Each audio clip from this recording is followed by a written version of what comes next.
Hello, dear friends. I hope you are doing well and hustling for your dreams and goals. So, as you already know, the topic of this video is going to be dream versus reality to make the right career choices. And talking about this topic, my focus area would be: is it worthy to take up job role lesser than your qualification? So, let us begin with the video. So, as I said, the focus area would be what we will focus on. Is it worthy to take up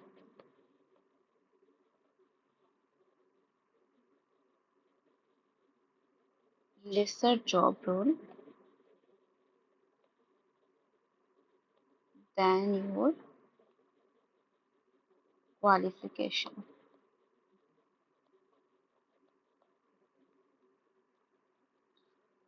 So why I think that I can take this topic and tell you, because while I was in my early career phases, I had done the same thing. Means I had, take up the job role lesser than my qualification. So now we will begin with the video. Let's start it. So here I would like to tell you about the dilemma that many people face. And dilemma is this, that whether I should take a lesser job role. Lesser job role has a different definition according to situation and time. Like lesser job is in terms of your qualification. First one would be, and the second one would be lesser job in terms of the salary that they pay. So let us first begin with the dilemma thing. So many people often face this dilemma between pursuing a dream job and confronting reality.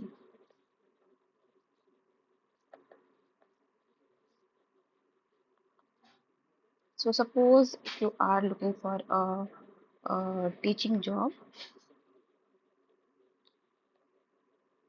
and your qualification is such that you are eligible to become a PGT teacher, means you are eligible to teach classes up to 12th.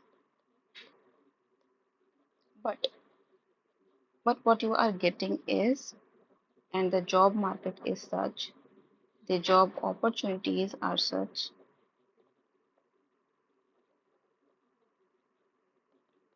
that you are getting jobs of TGT level or even PRT level.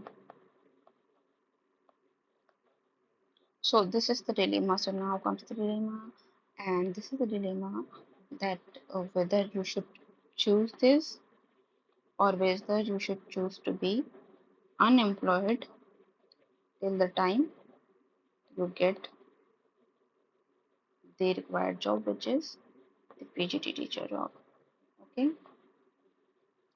so this is one reason, and the reasons for this dilemma are diverse, and several factors are there which contribute to this dilemma. So talking about the factors, there can be many factors like first one could be skill gap. So I took up the example of teaching as just for an instance. So this video will apply to any job role or any dream job uh, for that matter. So skill gap is something which is a harsh reality of present time. Why I say this, because last year there was this survey, if I'm not wrong, it was from Acer. Uh, it is a pioneer organization in research in terms of education and employment thing. I'm forgetting the full form of this, but anyways, so this the survey was conducted by this ACER organization, and it pointed out that only 45% of the graduates are employable. Means that whatever graduation subject you pick on, and whatever stream you want to pursue, uh, in that very field, only 45% graduates are able to be employed. Means they are having the required skills and the expertise. So this is another reason for high unemployment in our country.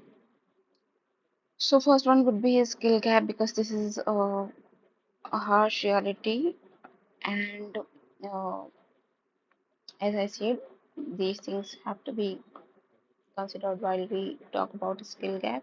Another thing would be the the dream job that you are aspiring for might require certain skills like you should be very much well spoken. You should have the command and expertise over the area.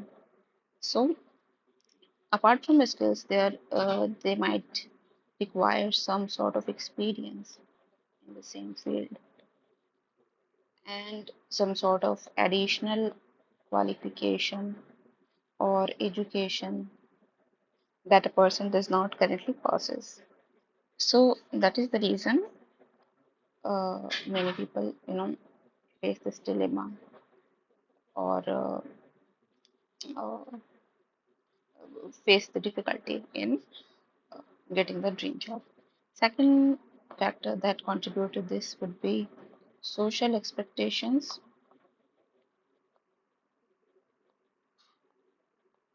I think this is very true for the Indian context.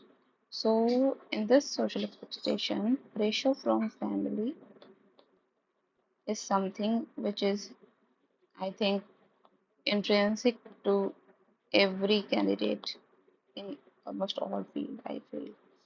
So, pressure from family and peers to choose a practical or prestigious career means your family may pressurize you to take up a practical career. Practical in the sense that it is very obvious to everyone that if you take up this job, then you would be getting certain amount of salary, certain amount of monetary sum, and the other choice would be prestigious career or career, whatever you say, but career is a wrong pronunciation, so it should be career. So prestigious career. So there comes the dilemma between taking a practical job and prestigious career, or you would say dream job. The third factor can be the job market or job, availability. Whatever job you are aspiring to get, whether that job is available in the market or not. And if the job is available, there is fierce competition. So, so this can be, third factor.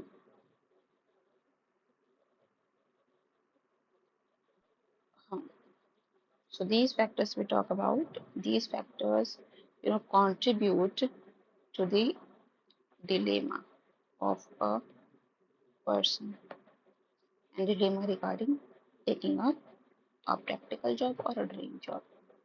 Practical versus dream job. So,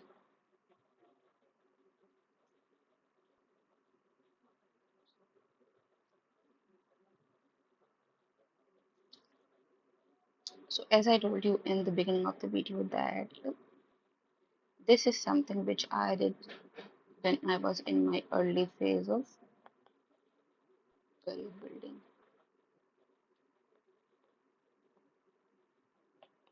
So I would like to tell you the pros and cons of doing this.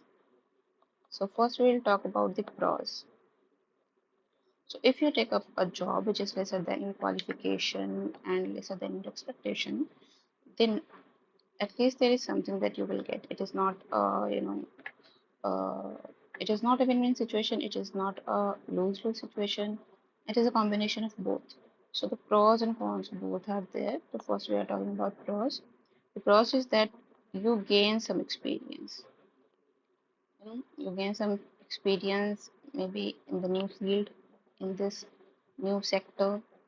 Second is you learn new skills, which I did also. Third one is your networking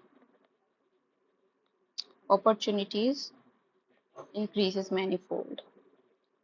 Fourth one could be uh, there is this possibility that you can grow within the organization, potential to grow within the organization or the institution. Okay? So they might, promote you, seeing your hard work, seeing your skills and experience and your qualification as well. The first one step would be to prove your candidature. This also gives you an opportunity to prove your candidature to the organization, to the head. Okay. And the fifth one would be financial security. Not security as such, but stability, I can say. So if the job is paying you well, then it gives you a certain kind of financial stability. So as they say, something is better than nothing. So instead of just sitting down at home, you can take up this job and have at least earn something. Okay. So this will give you, a confidence, and FOMO will not be created, fear of missing out now. So let us discuss about the cons. So generally, I feel that cons are little. It is not.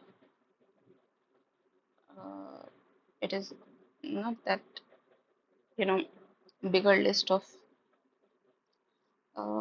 cons as it is in terms of pros. So the cons can be you can feel less motivated, you can feel less worthy and underutilized. So these kind of things that will take your morale down maybe sometimes. And if the salary is lower, then the condition might get worse. The third one would be, and the very practical cons is that there can be difficulty in transition. And what kind of transition? Transition to a higher level job later on. So apart from all these cons, I think this is very practical and genuine cons that one might face. But having potential,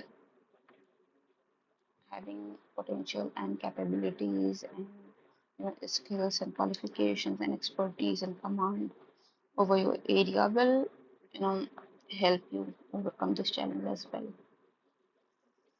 Okay, so now if any one of you is failing in such uh, sorry now if any one of you is falling in such category or is facing such kind of dilemma, so they need to consider few factors before taking up this uh,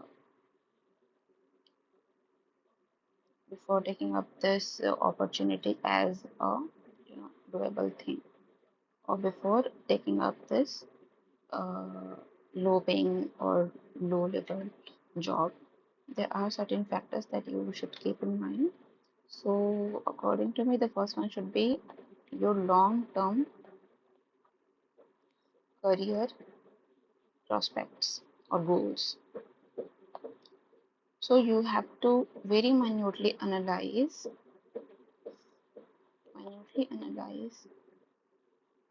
as to whatever job you are going to take or you are considering to take. Is it aligning with your long-term aspirations, long-term goals? Is it going to help you? Is it going to work as a stepping stone to reach to your goal? So these are the things that you should keep in mind. Second one should be the financial situation of yours. What is the financial condition in which you are currently in? Can you afford to take a lower paying job, or should you wait for the right job to come and then you will switch or maybe start? So it will, it is a very, subjective, it will be a very subjective decision, and it will depend on many factors.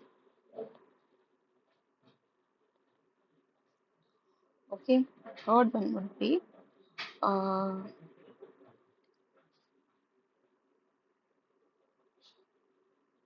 is the job that you're going to take is going to help you in building your skills and your skill sets. So this you need to keep in mind. This you need to look into the uh, okay. So you need to see if the job is going to provide you any sort of skill that is going to help you in your future prospects as well. The fourth one could be the work-life balance. So many people I've seen, they have left good paying good paying jobs just to achieve this, the work-life balance. So this is again a very subjective topic. It depends on person to person that how much importance you give to this aspect, work-life balance. For some people, it is very important to have a work-life balance, and some people can manage it very well. So it depends. Fifth one is again the job market. Okay, so what are the current job prospects? Uh, and is is the job that you are going to consider is going to be fruitful in your future goals and aspirations to reach your dream? Basically, is it going to help you build or rebuild or reshape your um, skills and all those things? So all these four, five, factors you need to keep in mind before taking up this decision. So having said all these things, I think I should tell you about few people from history or the present who have done the same thing and know have achieved success. So there are a number of examples of individuals who have successfully transitioned from lower level jobs to their desired careers. For example, if we talk about J.K. Rowling, everybody knows about her. So before becoming the world renowned author for Harry Potter, she was living on welfare and she took up many lower paying jobs, and then only she could uh, become what she is known for. And why to go so far? Let us talk about India. So the big name that we talk about is Dhirubhai Ambani. I believe that many of you would be knowing about him that before founding Reliance Industries, the one of the biggest conglomerate in India, he worked at a gas station and he was working in Yemen and at a gas station. Can you imagine? So some people don't think about the current situation, but all they think about is the future goals and future aspirations, and they see on the current situation as only the stepping stone. Okay, so another example that I would like to take is Rajnikant or Mr. Narendra Modi. He used to run a tea stall, as far as my knowledge is concerned, as far as I have heard it many times. And Rajnikant also, he was working as a bus conductor before he could become a legendary figure in, you know, film industry. So I took up these personalities just to build the confidence and just to build the inertia that this is not something that is, a difficult thing or a thing that is impossible. There are people in this world, there are people in our country who have done it successfully. So we should not, uh, you know, hesitate doing all these things. It is quite, practical and logical and and rational also. So, but having said all these things, there is one thing that you should keep in mind that there is no one size fits all approach. There is no such thing. Okay, and the decision of your career, decision of the path of your career depends on individual circumstances, your priorities, your circumstances, your goals, and the time that you have. Time in the sense at what age you are deciding all these things, and how much time you can give for this transition phase to be in this transition phase and all these things. So, so now after watching this video, I believe that if you are someone who falls in this category, then you'd be able to take an informed decision, keeping all these aspects that I talked in this video in mind. So that was the video, guys. If there is something that you find relevant and logical, then please hit the like button and subscribe to my channel, please. Also, don't forget to share it with someone who needs it. And one important thing I wanted to tell you that if you want me to come up with any other topic, you can tell me in the comment section. And also give your valuable feedback and suggestions because your feedback helps me grow. So I'll meet you very soon in the next video. Till then, bye bye and take care. Thank you so much for watching.